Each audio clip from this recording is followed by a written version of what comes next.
اعوذ باللہ من الشیطان الرجیم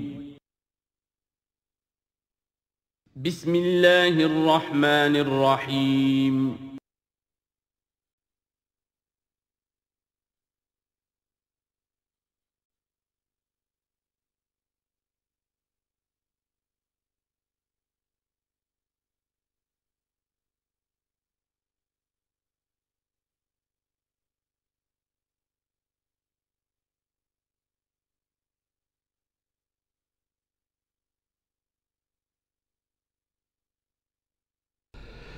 نحمده ونصلي على رسوله الكريم اما بعد فاعوذ بالله من الشيطان الرجيم بسم الله الرحمن الرحيم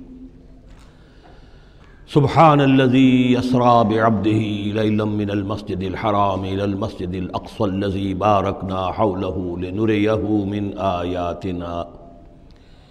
إنه هو السميع البصير وآتينا موسى الكتاب وجعلناه هدى لبني إسرائيل ألا تتخذوا من دوني وكيلا ذرية من حملنا مع نوح إنه كان عبدا شكورا صدق اللہ العظیم۔ اس سے پہلے کہ ہم سورہ بنی اسرائیل کا ترجمہ شروع کریں، سورہ نحل کے آخری حصے میں ایک بڑی عظیم آیت آئی تھی کہ جس کے حوالے سے کسی قدر وضاحت ہونی چاہیے، لیکن چونکہ اس وقت میں چاہتا تھا کہ وقت کے اندر اس کا ترجمہ مکمل ہو جائے تو میں اس وقت رکا نہیں۔ یہ آیت نمبر 125 ہے سورہ مبارکہ کی، ادعو الی سبیل ربک بالحکمۃ والموعظۃ الحسنۃ وجادلھم باللتی ہی احسن۔ اصل میں اس میں دعوت اسلامی اور دعوت دین کے 3 مختلف لیولز کا تذکرہ ہے۔ عام طور پر اس کو ایک ہی چیز سمجھ کر لوگوں نے ترجمہ بھی کیا ہے، وضاحت بھی کی ہے، لیکن دقت نظر سے جائزہ لیا جائے تو چونکہ انسانوں میں مختلف قسم کے انسان ہیں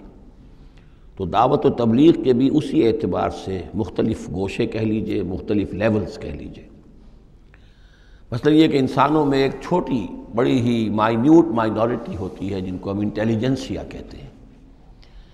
یہ وہ لوگ ہیں کہ جو عقل سے کام لیتے ہیں، کسی بات کو قبول کرتے ہیں تو پہلے عقل سے سمجھتے ہیں تب قبول کرتے ہیں، جذبات سے نہیں۔ اور یہ کہ کسی شے کو رد کرتے ہیں تو دلیل سے کرتے ہیں، اگر قبول کرتے ہیں تو دلیل سے، رد کرتے ہیں تو دلیل سے۔ یہ انٹلیکچول مائنورٹی آپ اسے کہیں یا انٹیلیجنسیا کہیں، یا یہ کہ اس کے لیے برین ٹرسٹ بھی ایک لفظ ہے کہ ہر معاشرے کے اندر اس طرح کے لوگ ہوتے ہیں، اور یہ ہوتے بہت کم ہے تعداد میں، لیکن ڈیسائسو ہوتے ہیں۔ اس معاشرے کا جو بحیثیت مجموعی رخ ہے وہ یہ معین کرتے ہیں۔ عوام کی حیثیت جو ہے وہ ایسے ہے جیسے ایک انسان کے جسم میں ہاتھ پاؤں ہیں، اعضاء و جوارے ہیں، لیکن جو حیثیت ایک انسان کے جسم میں دماغ کی ہے وہ اس برین ٹرسٹ کی ہوتی ہے، انٹیلیجنسیا کی۔ یہ طبقہ جو ہے اس کو دعوت جو دی جائے تو ظاہر بات ہے کہ وہ وعظ سے نہیں، جذباتی نہیں، بالحکمہ، پختہ باتیں، عقلی دلائل، محکم باتیں، وہ حکمت جس کے بارے میں فرمایا گیا وَمَن يُؤْتَ الْحِكْمَةَ فَقَدْ أُوتِيَ خَيْرًا كَثِيرًا، سورہ بقرہ میں ہم پڑھا ہے۔ اور وہ حکمت کے جو 3 جگہ پر حضور صلی اللہ علیہ وسلم کی جو تعلیم و تربیت ہے اس کے مراحل میں سب سے اونچا مرحلہ بیان ہوا ہے، یتلو علیہم آیاتہ ویزکیہم ویعلمہم الکتاب والحکمہ۔ یہ حکمت جو ہے گہری باتیں، دانائی کی باتیں، عقل کی باتیں، مسلمہ اصول، ان کے حوالے سے یہ سمجھنا کہ کس شے کی اہمیت زیادہ ہے، کس شے کی اہمیت کم ہے، کیا چیز پرائمری امپورٹنس کی ہے، کیا سیکنڈری ہے، ان چیزوں کو جاننے والے لوگ جو ہیں، جو اصول پہچان لیتے ہیں، پھر اصولوں کو منطبق کرنا جانتے ہیں، تو ان کے لیے دعوت جو ہے وہ بھی بہرحال اسی سطح کی ہونی چاہیے کہ وہ دعوت جو ہے دلائل پر، براہین پر۔ جب قرآن کہتا ہے اپنے مخالفین سے ہاتھو برہانکم ان کنتم صادقین، لاؤ دلیل لاؤ، تو ظاہر بات ہے کہ پھر ان کے مخاطبین جو ہیں ان کو بھی حق پہنچتا ہے کہ وہ دلیل طلب کریں۔ اب اس کے لیے ظاہر بات ہے کہ وہی شخص یہ کام کر سکتا ہے جو خود اپنی ذہنی سطح کے اعتبار سے کافی بلند ہو چکا ہو، جس کا اپنا شعور بہت پختہ ہو چکا ہو۔ جب تک کہ وہ خود حکیم نہ ہو تو حکمت کے ساتھ دعوت کیسے دے گا؟ لیکن ایک ہے عام سطح لوگوں کی، عام لوگ جو ہیں جن کے دماغوں میں اس طرح کے کوئی فطور نہیں ہوتے، کوئی وہ عقل کی چھلنی لگی ہوئی نہیں ہوتی، ان کے جذبات جو ہیں اچھے، اگر جذبات اچھی بات کہی جائے تو جذباتی طور پر بھی اپیل ہو جاتی ہے۔ یوں سمجھیے کہ دل جو ہے ان کے کھلے ہیں، کھلی کتاب کے مانند ہیں، آپ جو چاہیں لکھ دیجئے، جیسے کھلی صاف سلیٹ ہے، اس پر آپ نے جو چاہا لکھ دیا۔ ایسے لوگوں کے لیے یہ ہے کہ موعظۃ الحسنہ، ایک بات جو ہے اچھی بات ہو، خلوص سے ساتھ کہی جائے، وہ شخص یہ محسوس کرے کہ جو بات یہ کہہ رہا ہے مجھ پر دھونس نہیں جمانا چاہتا، اپنے علم کا روب نہیں ڈالنا چاہتا، بلکہ یہ در حقیقت میری خیر خواہی کی وجہ سے، مجھ سے نفرت نہیں کرتا، میری تحقیر نہیں کر رہا ہے، جو یہ مجھ سے کہہ رہا ہے وہ خلوص سے کہہ رہا ہے۔ از دل خیزت بر دل ریزت، دل سے بات نکلے گی اور دل پہ جا اترے گی، یہ ہے موعظہ حسنہ۔ عوام الناس کے لیے دعوت جو ہے وہ اس لیول کے اوپر ہوتی ہے، وہ زیادہ عقلی اور منطقی اور بحثیں اور ان کے سامنے فلسفے کی جو ہے وہ کتابیں کھول کر آدمی بیٹھ جائے تو یہ گویا کہ ان پر ظلم ہے، یہ ان کے لیے تکلیف مالا یطاق ہے۔ تو سب سے اوپر کا لیول ہے ادع الی سبیل ربک بالحکمہ، پھر ہے والموعظۃ الحسنہ عوام کے لیے۔ نمبر 3 وہ ہوتے ہیں کچھ لوگ معاشرے کے اندر کہ جو لوگوں کو گمراہ کرنے پر تلے ہوتے ہیں۔ مثلاً عیسائی مشنریز ہیں، انہیں تو خرچے ملتے ہیں، ان کے تنخواہیں ہیں، ان کے بجٹس ہیں، بڑی بڑی حکومتوں کی طرح کے بجٹ ان کے ہیں، ان کی ٹریننگ اس لیے ہو رہی ہے، انہیں خاص ایشوز کے اوپر ٹرین کر کے بھیجا جاتا ہے مناظرہ کرنے کے لیے۔ قادیانیوں کا نظام ہے، بہائیوں کا نظام ہے، ان کے لیے یہ ہے کہ لوگوں کو ٹریننگ دے کر وہ مجادلے کے لیے، مناظرے کے لیے، بحث کے لیے، اس کے لیے ان کو تیار کیا گیا ہوتا ہے۔ یہ بات مان کر دینے والے نہیں ہوتے، آپ خلوص کے ساتھ ان سے بات کریں گے تو وہ در حقیقت وہ تو یوں سمجھیے کہ ادھار کھائے بیٹھے ہوتے ہیں اس پر کہ انہوں نے بات نہیں ماننی، بلکہ یہ کہ لوگوں کو گمراہ کرنا، ان کے ساتھ جدال کرنا پڑتا ہے، جو جھگڑنا بھی پڑتا ہے، بحث بھی کرنی پڑے گی۔ لیکن اس بحث میں بھی جو ہمارے ہاں مناظرے کا لفظ آیا ہے، قرآن مجید میں مناظرے کا لفظ نہیں آیا ہے، مجادلے کا لفظ آیا ہے۔ جادلہم، ہاں ان سے جھگڑو، انہیں جواب دینے پڑیں گے ایسے کہ جو انہیں خاموش کر دیں، اگر وہ خاموش نہیں ہوں گے تو عوام الناس کے اوپر ان کا اثر ہو جائے گا۔ لیکن اس مجادلے میں بھی تمہارا اپنا اخلاقی معیار برقرار رہنا چاہیے، نیچے نہ اترو، گالم گلوچ پر نہ آ جاؤ، بہت گھٹیا انداز اختیار نہ کر لو،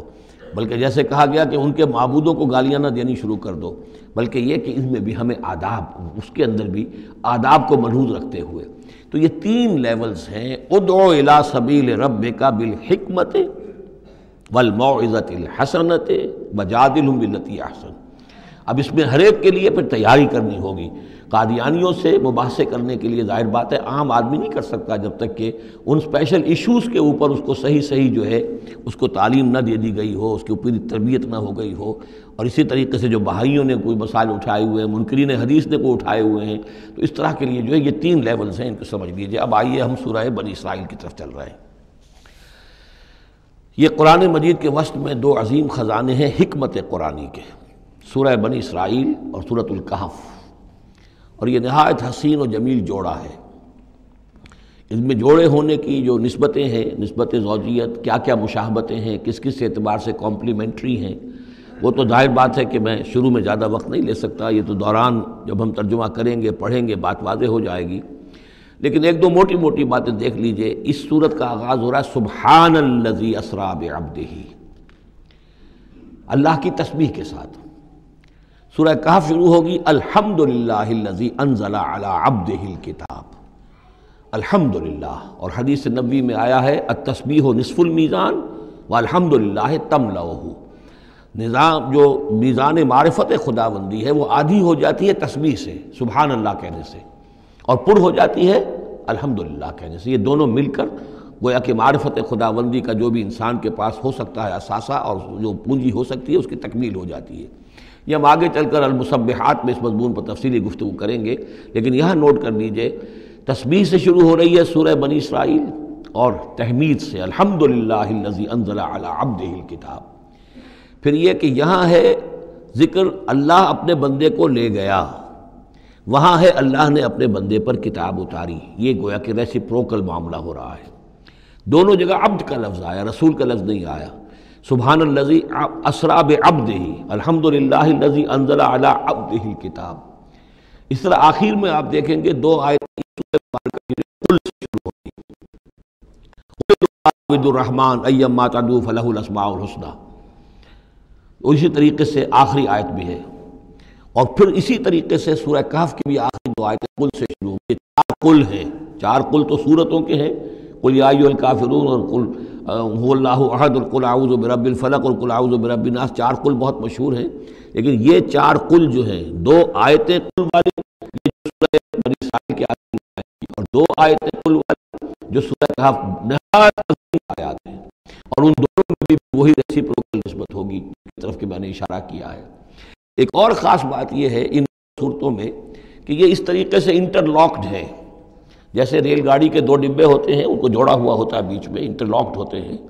یہ جو ہے وہ ختم ہوگی سورہ مبارکہ کبر ہو تکبیرا قل الحمد للہ الذی لم یتخذ ولدا، کہو کہ قل حمد، کل تعریف اللہ کے لیے ہے جس نے کسی کو اپنا بیٹا نہیں بنایا۔ یہ آخری آیت ہے، اور اس حکم پر گویا کہ تعمیل کرتے ہوئے اگلی صورت نازل ہو رہی ہے، الحمد للہ الذی انزل علی عبدہ الکتاب ولم یجعل لہ عوجا۔ اس طریقے سے یہ دونوں جوڑے جو ہیں باہم انٹرلاک بھی ہیں۔ یہ سورہ بنی اسرائیل جو ہے اس کا پہلا رکوع اس اعتبار سے بہت اہم ہے، بہت عظیم ہے کہ اس میں بنی اسرائیل کی تاریخ کے 4 ادوار کا تذکرہ ہے جو کہ حضور صلی اللہ علیہ وسلم کی بعثت تک گزر چکے تھے۔ 2000 برس کی تاریخ ان کی ہے، جس کو کہ 4 ادوار میں یہاں 4 آیتوں میں سمو کر بیان کر دیا گیا۔ اس کا ہمارے لیے فائدہ کیا ہے کہ ایک حدیث نبوی میں آیا ہے لَيَأْتِيَنَّ عَلَىٰ أُمَّتِي مَا أَتَىٰ عَلَىٰ بَنِي إِسْرَائِيلَ حَزْوَ النَّعْلِ بِالنَّعْلِ، میری امت پر بھی وہ تمام حالات وارد ہو کر رہیں گے جو بنی اسرائیل پر وارد ہوئے، بالکل ایسے جیسے کہ ایک جوتی دوسری جوتی سے مشابہ ہوتی ہے۔ جوتیوں کا جوڑا زمین پر رکھا ہو تو آپ کو مختلف نظر آئیں گے، جوتیوں کے رخ جو ہیں وہ مختلف ہوں گے پنجوں کے حساب سے، لیکن اگر ان کے تلووں کو جوڑ دیں گے تو معلوم ہوگا کہ ان میں کوئی فرق نہیں ہے۔ تو اسی طریقے سے 4 ادوار امت مسلمہ، امت محمد صلی اللہ علیہ وسلم کی تاریخ کے گزر چکے ہیں۔ تو گویا کہ اپنے آپ کو سمجھنے کے لیے بھی یہ آئینہ جو ہے ان آیات میں جو تاریخ بنی اسرائیل کا آ رہا ہے وہ بہت مفید ہے۔ چنانچہ اس پر میں نے ایک مضمون لکھا تھا، وہ پھر پہلے تو اب چھپتا ہے چھوٹی شکل میں، وہ کتابچہ ہے تنظیم اسلامی کا تاریخی پس منظر، اور اس کے بعد ایک بڑی کتاب بھی اب آ چکی ہے، سابقہ اور موجودہ مسلمان امتوں کا ماضی، حال اور مستقبل، اردو میں وہ کتاب بھی موجود ہے جو اس موضوع پر ہے۔ لیکن اس ضمن میں جو کچھ مجھ پر کھلا ہے وہ در حقیقت ان آیات کے حوالے سے اور اس حدیث کی کنجی سے، وہ حدیث جو ہے گویا کہ وہ ایک کنجی کی حیثیت رکھتی تھی جس سے کہ میں نے ان آیات میں جو خزانہ مضمر ہے علم کا اور معرفت کا اور معلومات کا، اس کو میں نے کھولا ہے اللہ کے فضل و کرم سے۔ اب جو ہے انگریزی میں بھی یہ کتابچہ جو ہے چھوٹا بھی موجود ہے، rise and fall of the Muslim امہ، اور دوسری طرف انگریزی میں اب دوسری کتاب کی بھی ترجمانی آ گئی ہے، لیسنز فرام ہسٹری، اور وہ سب کے سب جیسا کہ میں نے عرض کیا یہاں سے ماخوذ ہے۔ سبحان الذی اسریٰ بعبدہ لیلا من المسجد الحرام الی المسجد الاقصی، پاک ہے وہ ذات کہ جو لے گئی راتوں رات اپنے بندے کو صلی اللہ علیہ وسلم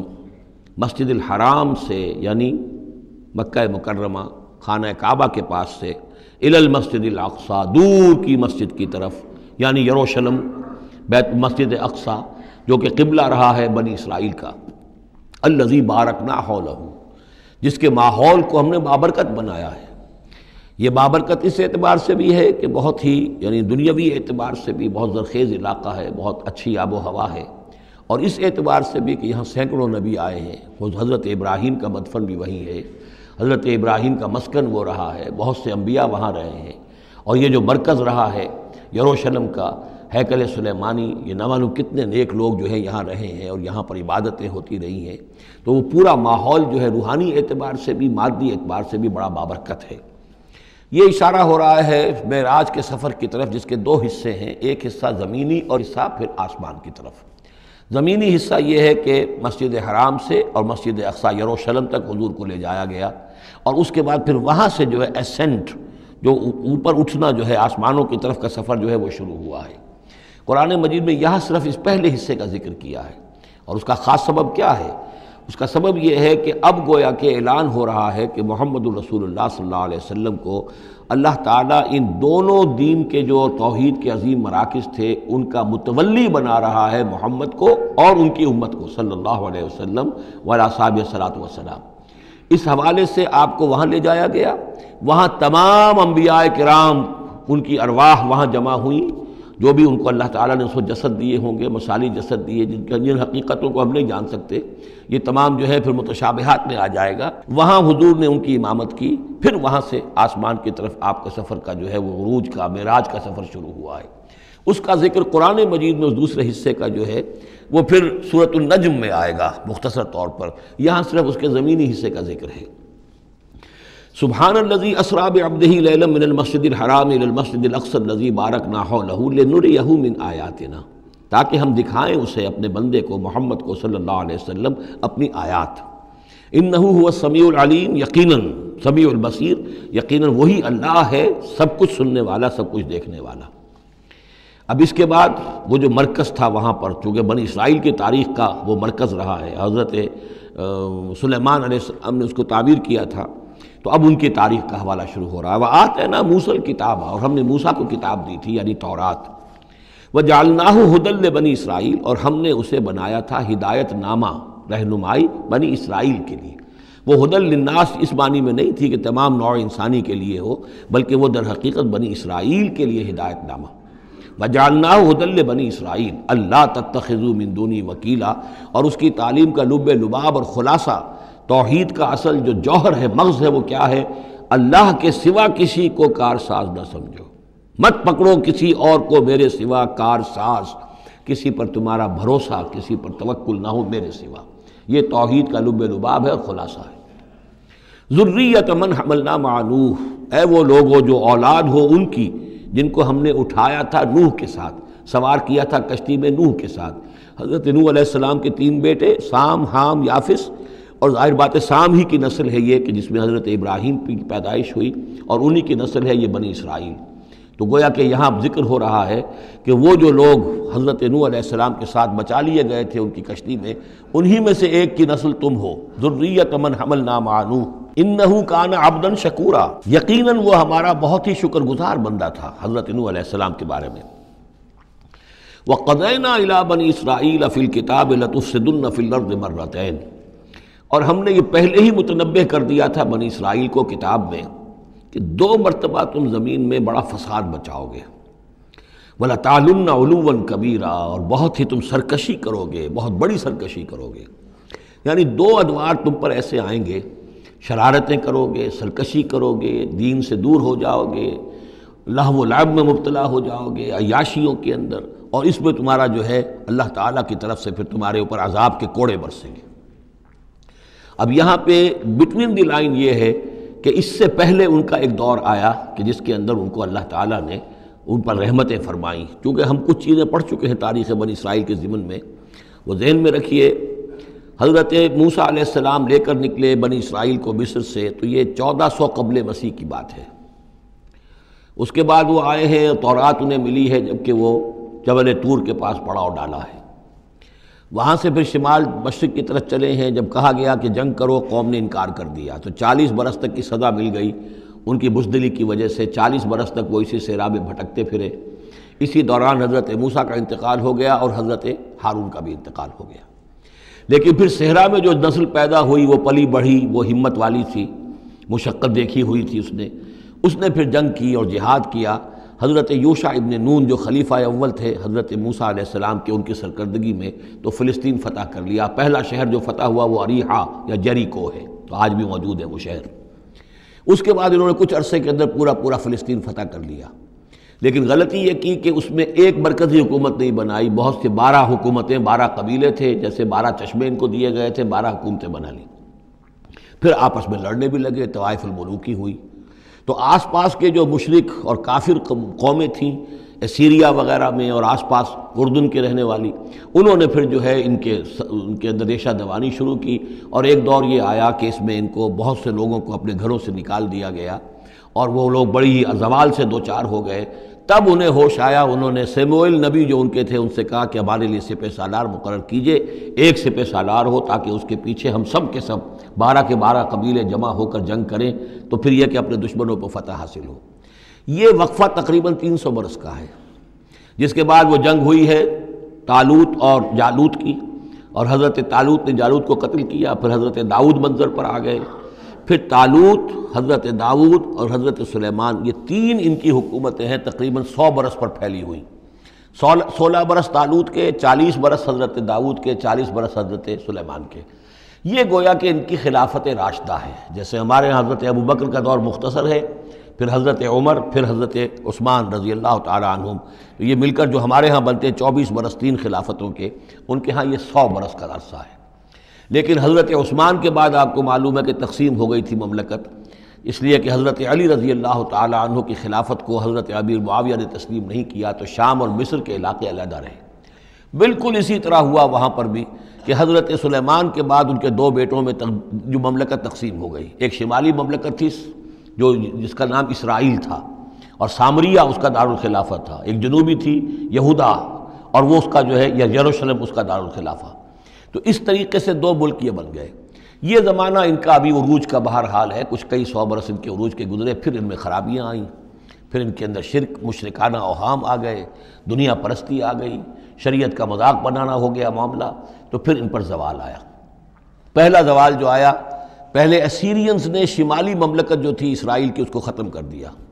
یہ کوئی ختم کیا انہوں نے اس سے کافی پہلے 700-800 برس قبل حضرت مسیح کے۔ اس کے بعد جو اصل آیا ہے نبوکڈنضر جو نمرود تھا عراق کا، اس کا حملہ ہوا 587 قبل مسیح میں، انہوں نے یروشلم کو برباد کیا، 6 لاکھ کو قتل کیا، 6 لاکھ کو قیدی بنا کے لے گیا، اور یہ کہ یروشلم میں 2 اینٹیں سلامت نہیں رہنے دیں، اور ہیکل سلیمانی کو مسمار کر دیا۔ یہ ان کا بدترین دور آیا، تقریباً 125 برس یہ کیپٹیوٹی میں رہے بیبیلونیا میں، 6 لاکھ کو ہانک کر لے گیا وہاں پر، بدترین دور۔ تو پہلا عروج اس کا جو کلائمیکس تھا وہ طالوت اور داؤد اور سلیمان کا دور حکومت، اور پہلا زوال جس کا یوں سمجھیے کہ سب سے نیچے کی پوزیشن یہ ہے جو کیپٹیوٹی کا دور ہے ان کا۔ اس کے بعد حضرت عزیر علیہ السلام ان میں آئے، اللہ نے بھیجا، انہوں نے دعوت اصلاح توبہ کی منادی کی، پھر یہ لوگ کچھ ٹھیک ہوئے۔ ادھر یہ کہ ایران نے حملہ کیا تھا عراق پر اور ان کو آزاد کر دیا تھا کہ جاؤ تم، کہ خورس نے، ذوالقرنین نے، کہ تم جاؤ اور جا کر اپنا شہر دوبارہ آباد کر لو۔ تو یہ پھر آ گئے، حضرت عزیر کے ساتھ ہو کر آئے ہیں، تو یہ تقریباً 458 قبل مسیح میں پھر یہ دوبارہ آئے ہیں۔ تو یہ سمجھیے کہ 125 برس تک یہ جو شہر ہے اجڑا پڑا رہا ہے۔ اسی دوران میں حضرت عزیر کو اللہ تعالیٰ نے 100 برس کے لیے سلائے بھی رکھا ہے، وہ موت ان پر طاری کر دی تھی جو سورہ بقرہ میں ہم پڑھ کر آئے ہیں۔ یہ سارے واقعات کو آپ یوں سمجھ لیجئے کہ یہ علیحدہ علیحدہ ٹکڑے جو ہم نے پڑھے ان کو جوڑ لیجئے۔ بہرحال پھر ان کے اندر یہ کہ ایک نیکی کی تحریک چلی، پھر ان کے اندر لوگوں نے توبہ کی، پھر اللہ نے انہیں دوبارہ ایک عروج عطا کیا، مکابی سلطنت قائم ہوئی، اور وہ جہاں تک دنیاوی حدود ہیں، زمینی حدود، وہ حضرت سلیمان کی مملکت سے بھی بڑی تھی۔ یہ ان کا دوسرا دور عروج ہے۔ لیکن پھر ان کے اندر زوال آیا، پھر خرابی آئی، پھر وہی دنیا پرستی، وہی عیاشیاں، وہی بدماشیاں، وہی مشرکانہ اوہام۔ اس کے نتیجے میں پھر ان پر جو کوڑے پڑے ہیں وہ پہلے تو پڑے ہیں یونانیوں کے ہاتھوں، سکندر مقدونی نے پہلے فتح کیا ان کو، پھر سلیوکس جو اس کا اس سے پہ سالار تھا وہ ان پر حکمران رہا ہے۔ اس کے بعد یہ ہے کہ پھر رومنز آ گئے، رومنز نے ان کو فتح کر لیا، ان کی حکومتیں چلتی رہیں۔ یہ دوسرا دور ہے۔ اس دور میں پھر یہ ہے کہ رومنی کے ہاتھوں سن 70 عیسوی میں دوبارہ یروشلم تباہ و برباد ہوا،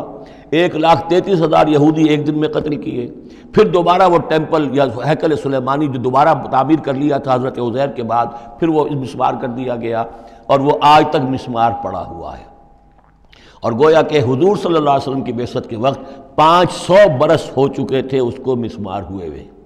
سن 70 عیسوی میں وہ مسمار ہوا، اور 571 میں حضور کی پیدائش ہے، یعنی آپ کی پیدائش بھی پورے 500 برس بعد ہوئی ہے، جبکہ یہ رومیوں کے ہاتھوں ہیکل سلیمانی تباہ و برباد کر دیا گیا تھا۔ یروشلم میں پھر کوئی متنفس نہیں رہا، لیکن یہ کہ بعد میں جو ہے اس کے اندر ان کو یہاں سے نکال باہر کیا گیا، ان کا ڈائسپورا شروع ہو گیا۔ وہ ڈائسپورا اس صدی کے شروع میں ختم ہوا ہے، وہ پھر میں بعد میں بات کروں گا۔ یہ ساری داستان بڑی اہم ہے، اس لیے کہ یہ سابقہ امت مسلمہ ہے۔ یہ وہ امت مسلمہ ہے جس کے ہاں 1400 برس تک نبوت رہی، جس کے ہاں 3 کتابیں نازل ہوئی ہیں، جن کے بارے میں قرآن میں 2 جگہ ہے کہ یا بنی اسرائیل اذکروا نعمتی التی انعمت علیکم وانی فضلتکم علی العالمین، میں نے تمام جہان والوں پر تمہیں فضیلت دی ہے۔ تو اسی طریقے سے پھر ان کو معزول جب کرنے کے بعد ہم سامنے آئے ہیں تو حضور نے بتایا وہی کچھ تم پر بھی ہوگا اور وہی کچھ ہم پر بھی ہوا ہے۔ ہمارا بھی پہلا عروج عربوں کی زیر قیادت تھا، پھر زوال آیا، پہلے پٹائی ہوئی کروسیڈرز کے ہاتھوں، پھر جو پٹائی ہوئی ہے، بڑی پٹائی جو ہوئی ہے وہ ہوئی ہے پھر ہلاکو اور چنگیز کے ذریعے سے، فتنہ تاتار،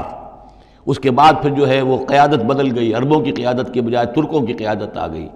وہ وہی لوگ جنہوں نے لاکھوں کروڑوں مسلمان قتل کیے، پھر وہ ایمان لے آئے، اسلام لے آئے، انہی کے ذریعے کی مختلف حکومتیں بنی، ترکان تیموری اور ترکان صفوی اور ترکان سلجوقی اور ترکان عثمانی۔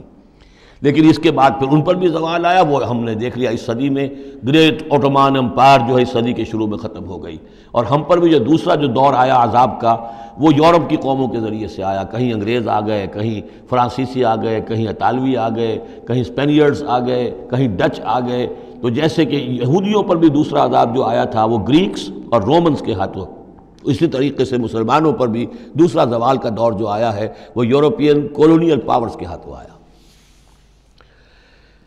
ہم نے یہ طے کر دیا تھا، پہلے ہی سنا دیا تھا بنی اسرائیل کو کہ تم اپنی تاریخ میں 2 مرتبہ بہت فساد مچاؤ گے اور بہت سرکشی کرو گے۔ فَإِذَا جَاءَ وَعْدُ أُولَاهُمَا، جب ان دونوں میں سے پہلے وعدے کا وقت آ گیا، بَعَثْنَا عَلَيْكُمْ عِبَادًا لَنَا أُولِي بَأْسٍ شَدِيدٍ، ہم نے تم پر مسلط کر دیے اپنے ایسے بندے جو بڑی سخت جنگ کرنے والے، بڑے سخت جنگجو تھے۔ فَجَاسُوا خِلَالَ الدِّيَارِ، تو وہ تمہاری آبادیوں میں، ملکوں میں گھس گئے۔ وَكَانَ وَعْدًا مَفْعُولًا، اور وہ وعدہ جو اللہ کا تھا وہ پورا ہو کر رہا۔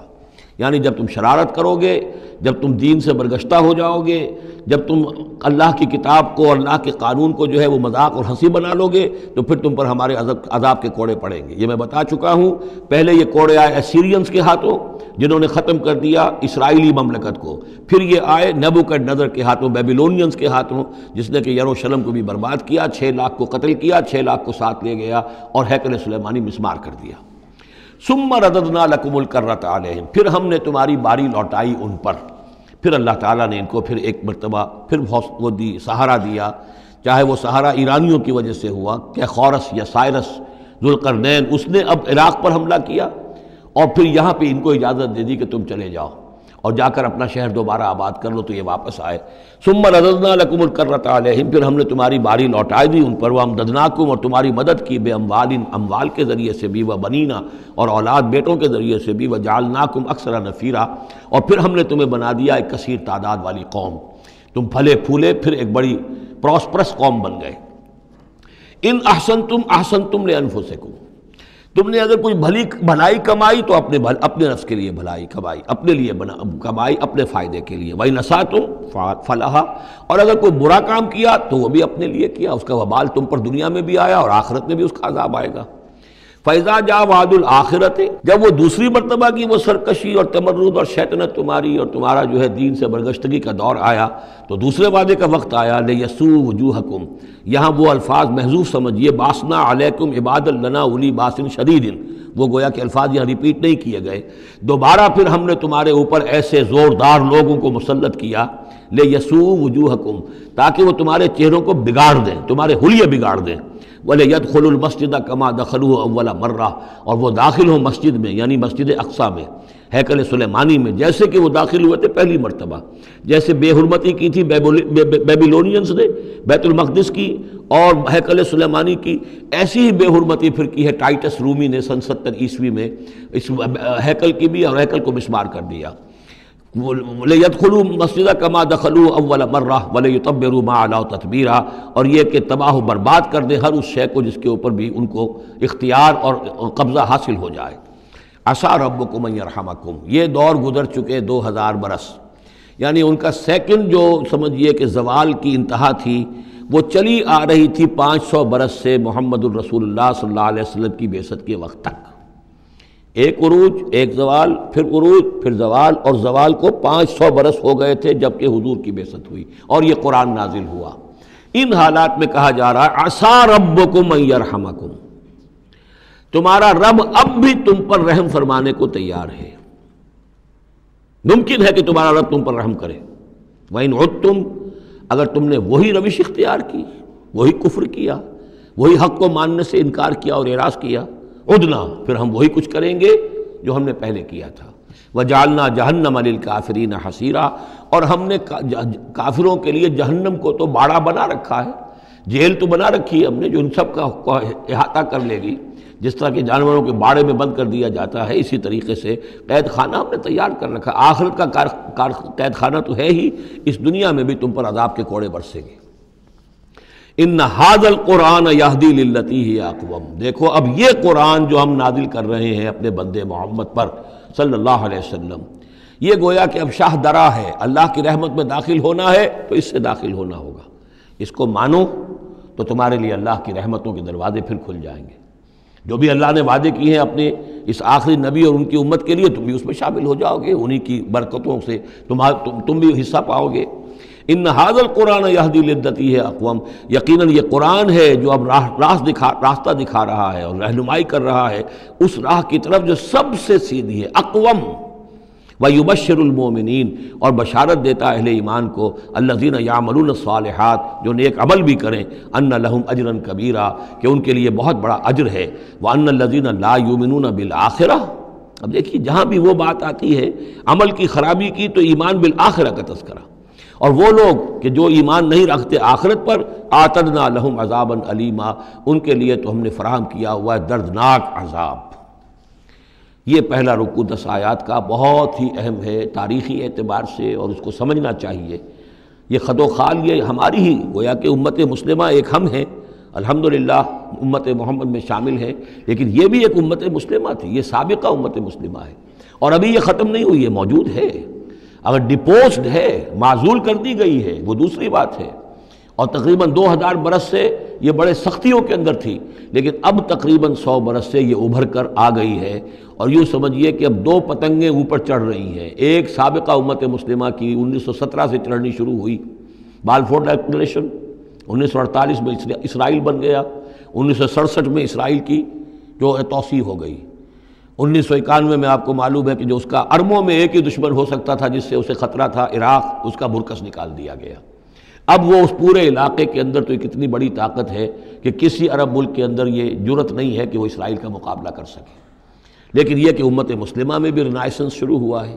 یہ بھی اپنے انتہائی زوال کو پہنچ چکی تھی اس صدی کے آغاز میں۔ پہلی جنگ عظیم کے بعد جب سلطنت عثمانیہ ختم ہوئی، خلافت ختم ہو گئی 1924 میں، تو اس کے بعد سے یہاں بھی ایک رینائسنس شروع ہو چکا ہے۔ یہاں بھی پھر آزادی کی تحریکیں چلیں، پھر جو ریوائیول کی تحریکیں، احیائی تحریکیں، جماعت اسلامی کی تحریک، اخوان کی تحریک، مظلومی پارٹی، اسی طریقے سے جو ایران میں تھے فدائی، یہ تحریکیں چل رہی ہیں۔ تو اس کو بھی جاننا بہت ضروری ہے کہ یہ جو صدی ہماری گزری ہے، اب ختم ہو رہی ہے، اس صدی کے دوران ہمارا ایک زوال کا عمل بھی چل رہا تھا، اور ایک یہ کہ ایک نئی ترقی کی طرف بھی ہم آگے بڑھے ہیں رفتہ رفتہ۔ یہ دونوں پروسیس سائیڈ بائی سائیڈ، مرج البحرین یلتقیان بینہما برزخ لا یبغیان، یہ دونوں عمل چل رہے ہیں۔ ان تمام چیزوں کا صحیح اندازہ ہونا چاہیے، ذہن میں خاکہ ہونا چاہیے، تاکہ کوئی شخص دین کی خدمت کر رہا ہو تو اسے معلوم ہو زمان و مکان کے اعتبار سے میں کہاں ہوں، کس جگہ کھڑا ہوں، ماضی کیا ہے، سامنے کیا ہے، داہنے بائیں کیا حالات ہیں۔ تو یہ ساری چیزیں جو ہیں ان کو سمجھنا بہت ضروری ہے۔ چنانچہ وہ جو میں نے چند کتابوں کا تذکرہ کیا ان کو غور سے پڑھیے، 2 مختصر ہیں، 2 ذرا اس سے بڑی ہیں۔ وَيَدْعُو الْإِنسَانُ بِالشَّرِّ دُعَاءَهُ بِالْخَيْرِ، اور انسان پکار بیٹھتا ہے شر جبکہ وہ پکار رہا ہوتا ہے اپنے نزدیک خیر۔ یعنی جب انسان دعا کرتا ہے اللہ یوں کر دے، اسے یہ معلوم نہیں کہ یہ اس کے لیے شر ہے، مانگ رہا ہے۔ جیسا کہ ہم پڑھ چکے ہیں سورہ بقرہ میں، عَسَىٰ أَن تَكْرَهُوا شَيْئًا وَهُوَ خَيْرٌ لَكُمْ، اے اللہ یہ چیز مجھ سے دور کر دے، جو چیز تم ناپسند کرتے ہو حقیقت میں اس میں تمہارا خیر ہے۔ وَعَسَىٰ أَن تُحِبُّوا شَيْئًا وَهُوَ شَرٌّ لَكُمْ، اور ہو سکتا ہے تم کسی شے کو پسند کرو اور اس میں تمہارے لیے شر ہے۔ اللہ یعلم وانتم لا تعلمون، اللہ جانتا ہے تم نہیں جانتے۔ اصل بات کیا کہ اللہ کے حوالے کیا جائے، تفویض الامر، اے اللہ تیرے حوالے، سپردم بے تو مایا خیشرا تو دانی حساب کم و بیشرا، تیرے علم میں جو چیز میرے لیے خیر ہے وہ فیصلہ فرما دے، چاہے مجھے اچھی لگے یا بری لگے، لیکن تیرے علم میں۔ اللہم انی استخیرک بعلمک واستقدرک بقدرتک واسألک من فضلک العظیم، میں تو تیری قدرت سے قدرت چاہتا ہوں، تیرے علم سے خیر چاہتا ہوں، مجھے کیا پتہ کس شے میں خیر ہے کس میں شر ہے، تو جانتا ہے۔ لیکن انسان کیا ہے، وہ تو اپنی عقل کو آگے رکھتا ہے، اے اللہ یوں کر دے، ایسا ہو جانا چاہیے، حالانکہ اس کو نہیں معلوم کہ بے وقوف جو شے مانگ رہا ہے وہ اس کے لیے خیر نہیں ہے، شر ہے۔ وَيَدْعُو الْإِنسَانُ بِالشَّرِّ دُعَاءَهُ بِالْخَيْرِ، اور انسان مانگ بیٹھتا ہے اپنے لیے شر جبکہ وہ مانگ رہا ہوتا ہے اپنے تئیں، اپنے خیال میں، اپنے ذوق میں خیر۔ وَكَانَ الْإِنسَانُ عَجُولًا، اور انسان بہت جلد باز ہے، اس جلد بازی کی وجہ سے، شارٹ سائٹڈنس کی وجہ سے وہ شر کو خیر، خیر کو شر سمجھ بیٹھتا ہے۔ وَجَعَلْنَا اللَّيْلَ وَالنَّهَارَ آیَتَيْنِ، اور ہم نے رات اور دن کو 2 نشانیاں بنا دیا ہے۔ فَمَحَوْنَا آیَةَ اللَّيْلِ، تو ہم نے رات والی نشانی کو تو تاریک بنا دیا، اسے مٹا دیا، محو کر دیا۔ وجعلنا آیۃ النہار مبصرۃ، اور دن والی نشانی کو ہم نے سجھانے والی بنا دیا، روشن کر دیا۔ لتبتغوا فضلا من ربکم، تاکہ اس روشنی کے اندر تم اپنے رب کا فضل تلاش کرو، تمہاری جو معاشی جد و جہد ہے اس کے لیے بھاگ دوڑ کر سکو۔ ولتعلموا عدد السنین والحساب، اور دن اور یہ رات کا جو فرق ہے اور تفاوت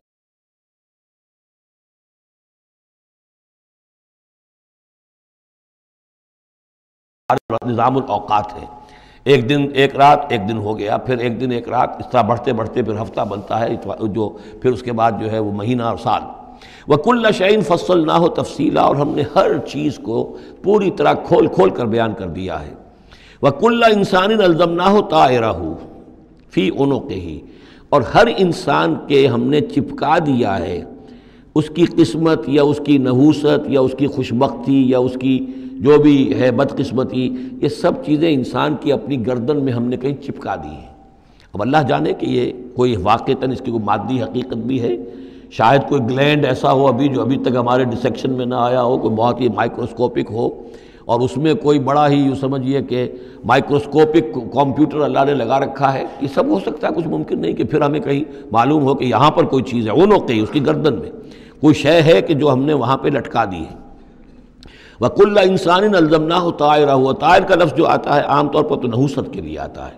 لیکن یہ کہ اس کے ساتھ یہ جو بھی قسمت ہے، کسی کا مقسوم ہے، جو بھی اس کو ملنا ہے، یہ ساری چیزیں جو ہیں انسان کی، وہ ہر انسان کے ساتھ گویا کہ اس کی وہ کتاب ام الکتاب میں سے اللہ تعالیٰ نے جو اس کا کھاتا ہے، اس کا ڈیبٹ کریڈٹ وہ یہاں پر لگا دیا ہے۔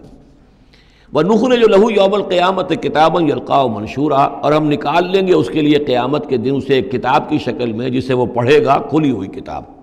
یعنی یہیں پر شاید وہ کوئی لگا ہوا ہے، کوئی ریکارڈر ہے کہ جس کے اندر وہ سارے ہمارے افعال و اعمال ریکارڈ ہو رہے ہیں، چاہے وہ کتنا ہی مائکروسکوپک ہو، اور اس کے بعد اس کو نکال کر جو ہے وہ رکھا جائے یہ ایک چپ کے اندر۔ آپ کو معلوم ہے چپسی کا تو سارا کھیل اس وقت دنیا میں چل رہا ہے، اس میں آپ کی پوری زندگی کی فلم موجود ہے، آپ نے ایک ایک حرف جو زبان سے نکالا وہ موجود ہے، آپ کے ذہن میں جو جو خیالات آتے رہے وہ موجود ہے، آپ کے دل میں جو جو نیتیں پروان چڑھتی رہی وہ موجود ہے۔ وہ ایک چپ جو ہے کفایت کرے گا۔ وَكُلَّ إِنسَانٍ أَلْزَمْنَاهُ طَائِرَهُ فِي عُنُقِهِ وَنُخْرِجُ لَهُ يَوْمَ الْقِيَامَةِ كِتَابًا يَلْقَاهُ مَنشُورًا، اور کہہ دیا جائے گا اقرأ کتابک، خود پڑھ لو اپنی کتاب، یہ اپنا اعمال نامہ خود پڑھ لو۔ کفیٰ بنفسک اليوم علیک حسیبا، تم خود بھی آج کافی ہو کہ حساب کر لو، ڈیبٹ کریڈٹ کا حساب جوڑ لو، یہ سارا تمہارے سامنے تمہارا کچا چٹھا موجود ہے۔ من اہتدی فإنما یہتدی لنفسہ، جو کوئی بھی ہدایت پر آتا ہے، ہدایت کو اختیار کرتا ہے تو وہ اپنے بھلے کے لیے، اپنے فائدے کے لیے۔ وَمَنْ ضَلَّ فَإِنَّمَا يَضِلُّ عَلَيْهَا، اور جو گمراہ ہوتا ہے تو ظاہر بات ہے وہ اپنے اوپر ہی اس کا وبال لے گا، گمراہ ہوتا ہے اپنے اوپر، اپنے خلاف، اپنے اوپر ہی وبال لے گا۔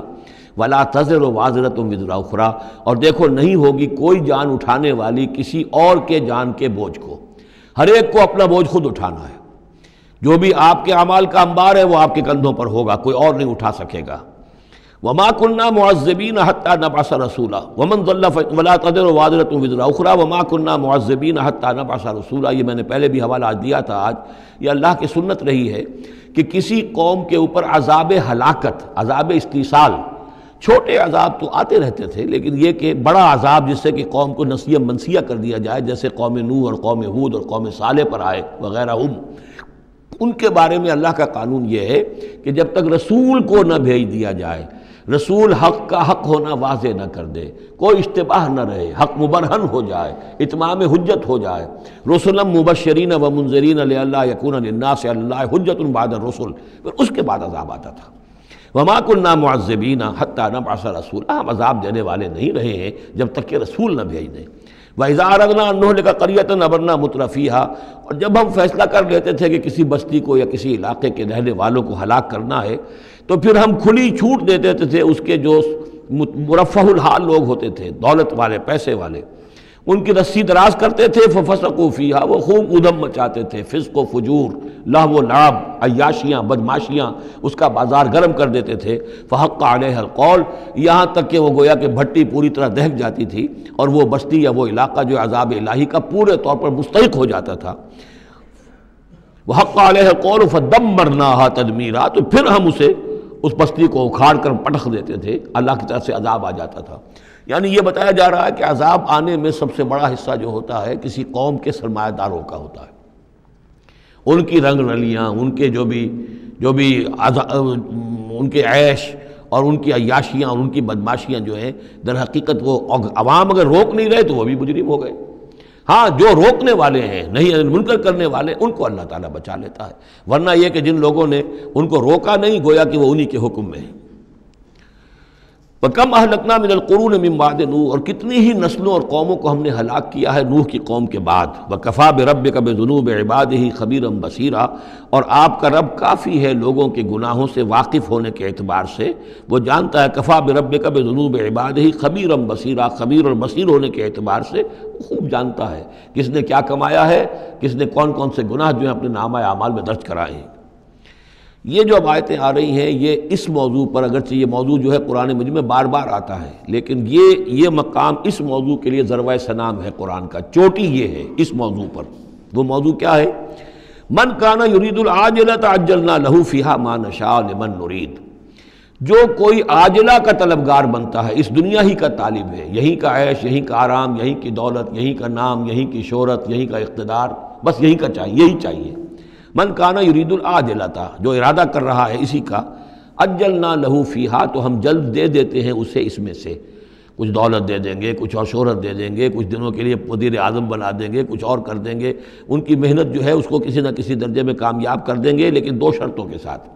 ما نشاء لمن نرید، جتنا ہم چاہیں گے اور جس کے لیے چاہیں گے۔ یہ ضروری نہیں کہ ہر شخص جو دنیا کا طالب ہے دنیا اسے مل ہی جائے۔ بہت سے ایسے لوگ ہوتے ہیں وہ ساری عمر اپنے آپ کو ہلکان بھی کر دیتے ہیں، دنیا پھر بھی ہاتھ نہیں آتی،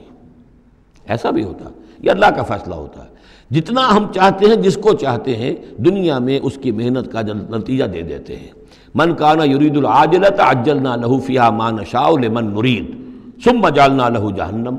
پھر چونکہ وہ طالب دنیا کا تھا اس میں سے ہم نے انہیں دے دیا جتنا چاہا، پھر اس کے لیے ہم جہنم مقرر کر دیتے ہیں، یصلاھا مذموما مدحورا، اس میں وہ داخل ہوگا مذمت زدہ ہو کر اور دھکے دیے جا کر۔ اب دوسری طرف من اراد الآخرۃ، اب یہ ہے اصل شے جس کو لٹمس ٹیسٹ میں کہتا ہوں۔ ہر شخص اپنے گریبان میں جا کے میں طالب آخرت ہوں یا طالب دنیا ہوں۔ دنیا کی بجائے یہ لفظ عاجلہ آیا ہے، دنیا بھی مؤنث ہے، ادنا قریب کی شے کو کہتے ہیں ادنا، اور اس کا مؤنث دنیا۔ عاجل جلدی والی شے، دنیا جو ہے یہ زندگی نقد ہے اور یہ فوری طور پر ہے، یہاں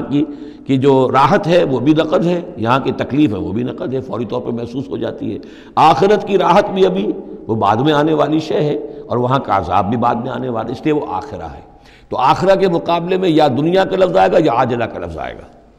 من کان یرید العاجلۃ عجلنا لہ فیہا ما نشاء لمن نرید ثم جعلنا لہ جہنم یصلاھا مذموما مدحورا ومن اراد الآخرۃ وسعی لہا سعیہا وہو مومن، جو آخرت کا طالب ہو اور صرف کہنے میں نہ ہو، بات کرنے میں زبانی کلامی نہ ہو، بلکہ یہ کہ واقعتاً اس کے لیے ویسی محنت کرے جیسی کہ آخرت کے لیے کرنی چاہیے، یہ شرط عین ہے۔ وسعی لہا سعیہا، اس دنیا کے لیے کتنی بھاگ دوڑ کرتے ہو، اس کے ساتھ ذرا مقابلہ کرو، آخرت اس کے مقابلے میں کتنی قیمتی ہے، کتنی بھاگ دوڑ اس کے لیے ہونی چاہیے۔ وسعی لہا سعیہا وہو مومن، ایمان بھی رکھتا ہو اور اس کے لیے ویسی محنت کرے جیسی کہ اس کے لیے کی جانی چاہیے۔ فَأُولَٰئِکَ کَانَ سَعْیُہُم مَشْکُورًا، یہ وہ لوگ ہوں گے کہ جن کی سعی جو ہے اللہ تعالیٰ کے ہاں اس کی قدر کی جائے گی، قدر افزائی کی جائے گی۔ اللہم ربنا اجعلنا منہم، کافی کٹھن مقام ہے، آسان نہیں ہے، بڑی شرطیں ہیں جو اللہ نے لگائی ہیں۔ ومن اراد الآخرۃ وسعی لہا سعیہا وہو مومن فاولئک کان سعیہم مشکورا اللہم ربنا اجعلنا منہم کلا نمد ہؤلاء وہؤلاء من عطاء ربک۔ باقی یہ کہ اس دنیا کی زندگی میں تو ہم مدد پہنچا رہے ہیں ان کو بھی اور ان کو بھی، اہل ایمان کو بھی، طالب آخرت کو بھی، طالب دنیا کو بھی دے رہے ہیں۔ جب ہم نے امتحان کے لیے یہاں رکھنا ہے تو راشن تو دینا ہی ہے، کھانے پینے کے لیے تو مجرموں کو بھی اور مومنوں کو بھی اور مسلموں کو بھی کچھ نہ کچھ دینا ہے، سبسسٹنس تو ہمارے ذمے ہے۔ یہ تیرے رب کی عطا میں سے ہے، وما کان عطاء ربک محظورا، اور آپ کے رب کی عطا جو ہے وہ روکی نہیں جا سکتی۔ یعنی مسلمان یہ چاہیں کہ کافروں کو کچھ نہ دیا جائے، یہ نہیں، یہاں کا معاملہ ہم نے کھلا چھوڑا ہوا ہے، اس میں یہ کہ آپ چاہیں انہیں کچھ نہ ملے، وہ یہ آپ کی بات پوری نہیں ہوگی۔ انظر کیف فضلنا بعضهم علی بعض، دیکھو کیسے ہم نے بعض کو بعض پر فضیلت دی ہے، دنیا میں مال و اسباب میں دی ہے، ذہنی صلاحیتوں میں دی ہے، اور مختلف اعتبارات سے فضیلتیں دی ہیں۔ وَلَلْآخِرَةُ أَكْبَرُ دَرَجَاتٍ وَأَكْبَرُ تَفْضِيلًا، لیکن آخرت جو ہے وہ درجے کے اعتبار سے اور فضیلت کے اعتبار سے بہت بڑی ہوگی۔ یہاں کتنا فرق پڑ جائے گا، کوئی محل میں رہ رہا ہے، کوئی کٹیا میں رہ رہا ہے۔ اچھا وہ 20 سال رہ لے گا محل میں، یہ 20 رہ لے گا کٹیا میں، کتنا فرق پڑ گیا۔ لیکن وہاں جو ہے ہمیشہ ہمیشہ کے لیے رہنا ہے، روح و ریحان و جنت نعیم، جنات و عدن میں، یا ہمیشہ کے ہمیشہ رہنا ہے جہنم کے اندر، وہ کتنا فرق ہوگا۔ یہاں کا کیا فرق ہے؟ کچھ بھی نہیں، مرنا اسے بھی ہے اسے بھی ہے، چاہے اس کے لیے بڑے سے بڑے ڈاکٹر موجود ہیں اور یہ کہیں پہ جا کے علاج کرا لے، موت اس کو بھی آئے گی، موت اس کو بھی آ جائے گی۔ زیادہ یہ اسے حسرت رہے گی کہ میں علاج نہیں کرا سکا، بس اللہ خیر صلی اللہ، لیکن کیا سب جن کو جو علاج کرا سکتے ہیں ان سب کو شفا ہو جاتی؟ کتنے ہی ہیں لاکھوں روپیہ خرچ کر کے آتے ہیں، اس کے بعد بھی وہ شفا تو نہیں ہوتی۔ لا تجعل مع اللہ الہا آخر، اللہ کے ساتھ کسی اور کو الہ نہ بناؤ۔ فتقعد، پھر تمہیں بیٹھ رہنا پڑے گا مذموما مخذولا، مذمت زدہ ہو کر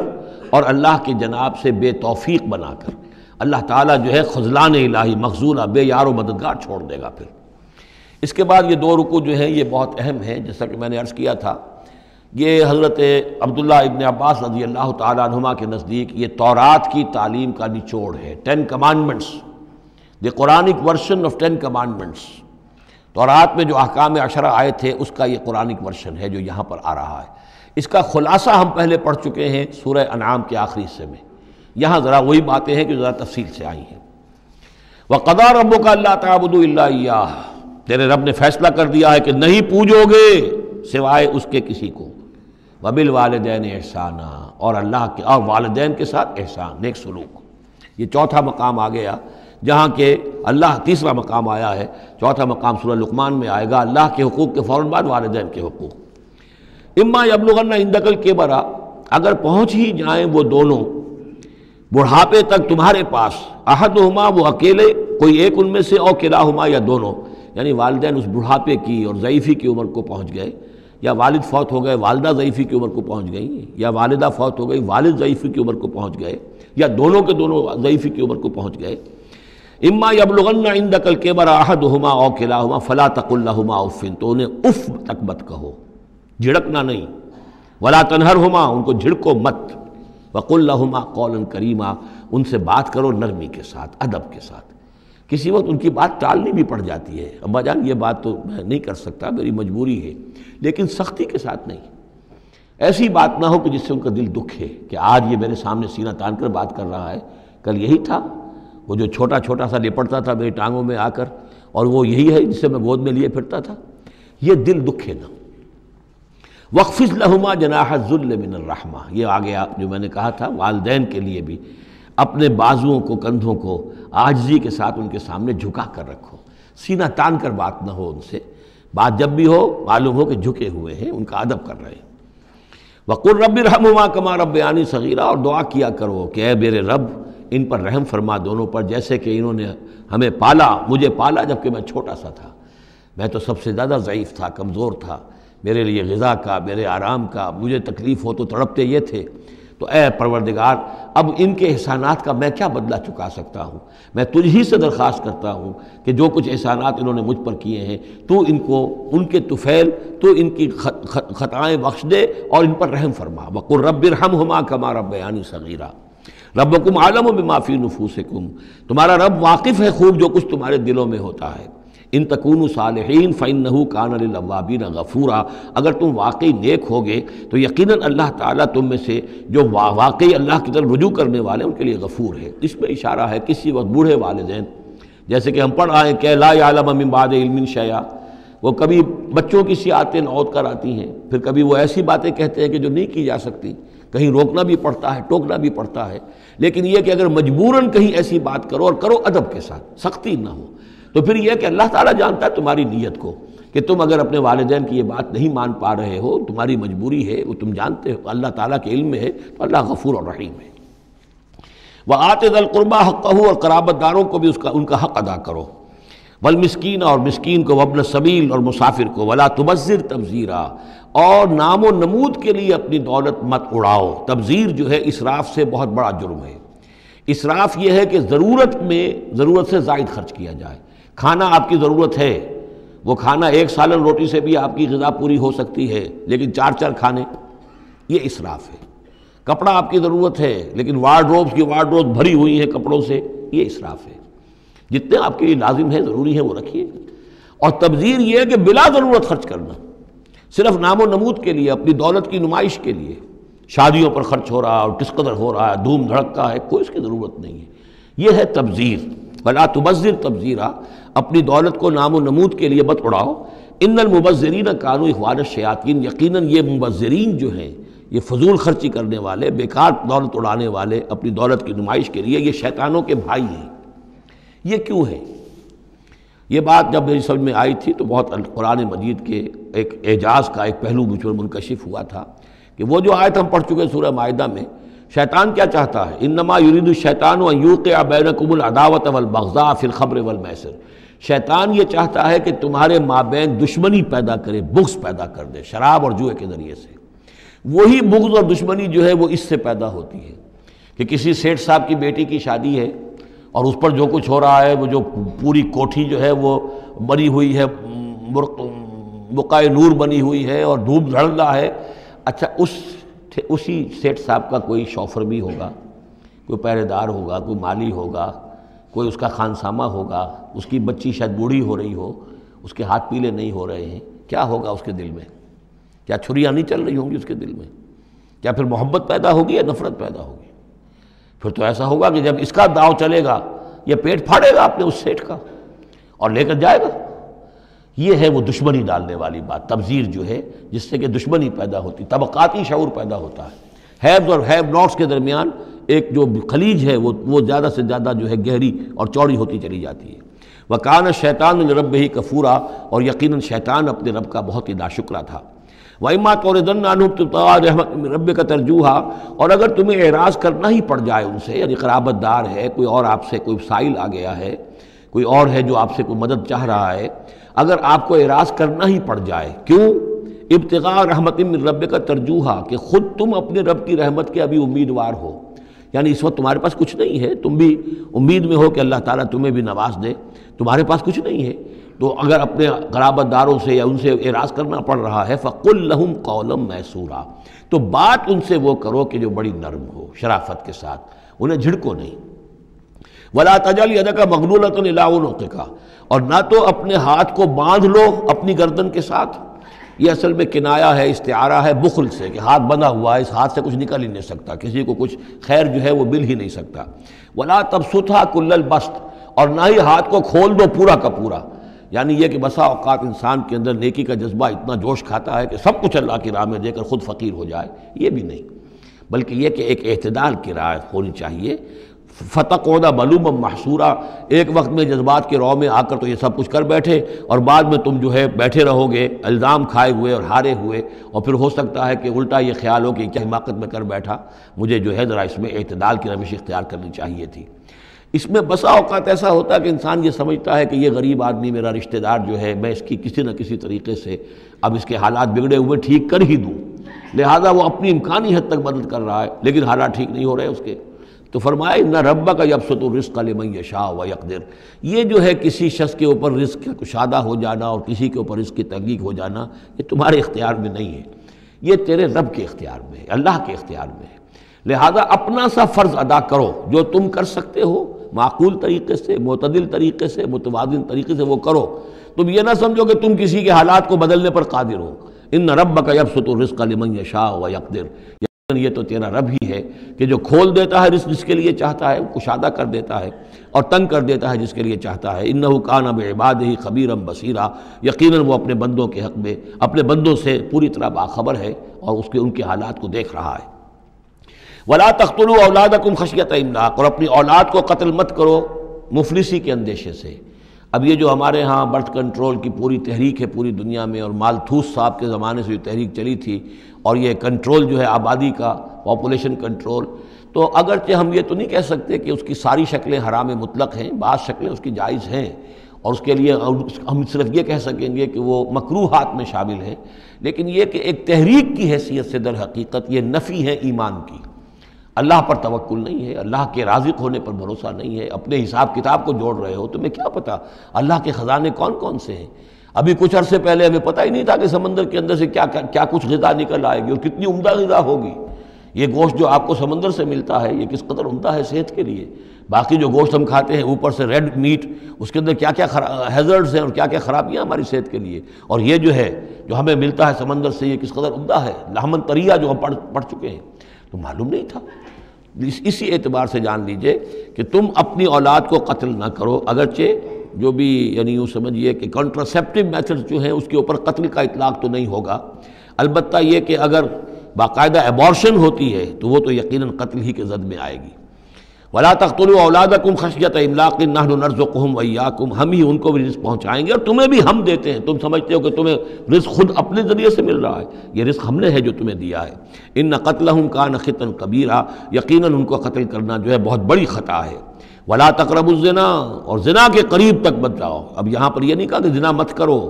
زنا سے تو بہت فاصلے پر رہو، keep at a safe distance. ولا تقربوا الزنا، اس کے قریب تک نہ جاؤ، انہ کان فاحشۃ وساء سبیلا، یقیناً یہ بہت بے حیائی کا کام ہے اور بہت ہی برا راستہ ہے۔ ولا تقتلوا النفس التي حرم اللہ الا بالحق، اور مت قتل کرو اس جان کو، انسانی جان کو جسے اللہ نے محترم ٹھہرایا ہے مگر حق کے ساتھ۔ حق کیا ہے؟ قاتل کو قتل کیا جائے گا، اس کی جان لے لی جائے گی، اس کے قتل کے بدلے خون کے بدلے خون، یا مرتد ہے اس اسلامی ریاست میں اسے قتل کر دیا جائے گا، یا یہ کہ زانی یا زانیہ ہے شادی شدہ اس کو رجم کیا جائے گا، یا یہ ہے کہ اور بھی کوئی قتل کی جو ہے جس کے اوپر یہ کہ عائد ہو جائے، کافر ہے حربی ہے،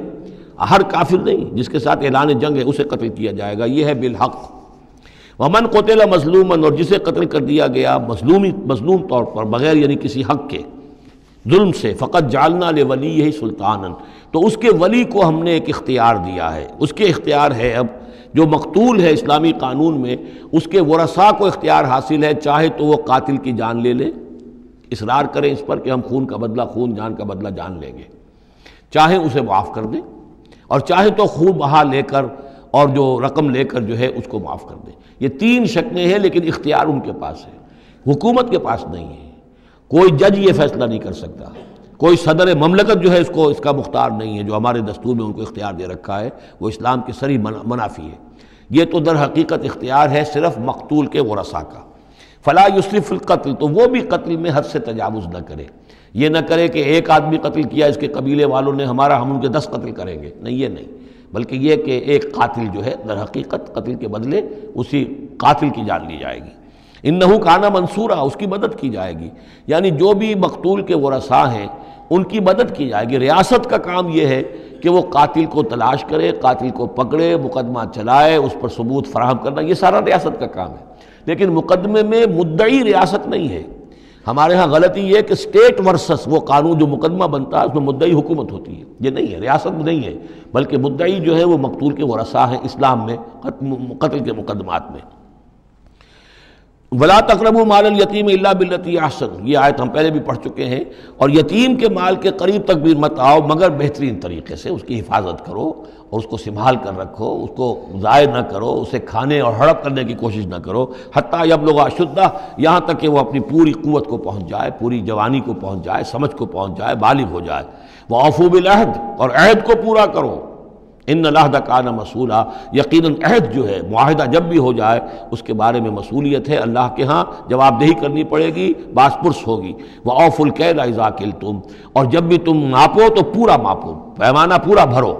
وَزِنُوا بِالْقِسْطَاسِ الْمُسْتَقِيمِ، جب تولو تو پوری سیدھی ترازو کے ساتھ تولو۔ ذَلِكَ خَيْرٌ وَأَحْسَنُ تَأْوِيلًا، یقیناً یہی بہتر ہے، اور انجام کے اعتبار سے بھی دیانتداری کے ساتھ پورا ناپ کر پورا تول کر اگر تم دے رہے ہو معاملہ، تو پھر جو بقیت اللہ ہے، پھر جو بھی اللہ کی طرف سے تمہیں نفع ہو جائے گا اس میں بہت برکت ہوگی، اس میں بہت خیر ہوگا۔ احسن تاویلا ولا تخف ما ليس لك به علم ان السمع والبصر والفؤاد كل اولئك كان عنه مسؤولا۔ اس آیہ مبارکہ کے بارے میں انشاءاللہ کچھ تفصیل سے مجھے گفتگو کرنی ہے۔ بارک اللہ لی ولکم فی القرآن العظیم ونفعنی وإیاکم بالآیات والذکر الحکیم۔